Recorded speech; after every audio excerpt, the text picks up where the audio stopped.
Okay mga guys, magandang araw po. Ayan, maglalaro po tayo ng ML. So ito nga pala yung ginamit natin guys, yan na din naman ng aking hero.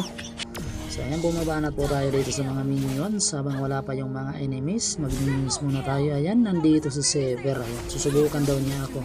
Huwag mong subukan, Bear, hindi mo ko kaya. Ayan, dalawa pa kayo ni Mia, sus plus 10. Kaso nga lang, shutdown.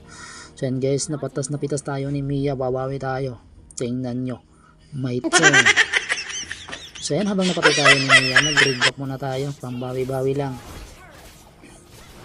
So na guys, mag-red buff muna tayo, tsaka pagkatapos ng red buff is dadaanan natin yung katabi niya na parang anong tawag dito, yung bato. Yan, daanan muna natin mga guys, si bato. Ayan, good luck bato, ang tigas mo pa naman. So pagkatapos nito guys, anong kaya susunod natin na gagawin? Siguro maglo-lord na lang tayo para sure win na. So ayan dito guys, maglo-lord tayo para sigurado. Kapag napatay natin ng lord, matik na, victory na yan. So ayan mga guys, di ko pa nga napapatay yung lord, nag-victory na kagad. Napakabilis naman ng larong ito mga guys.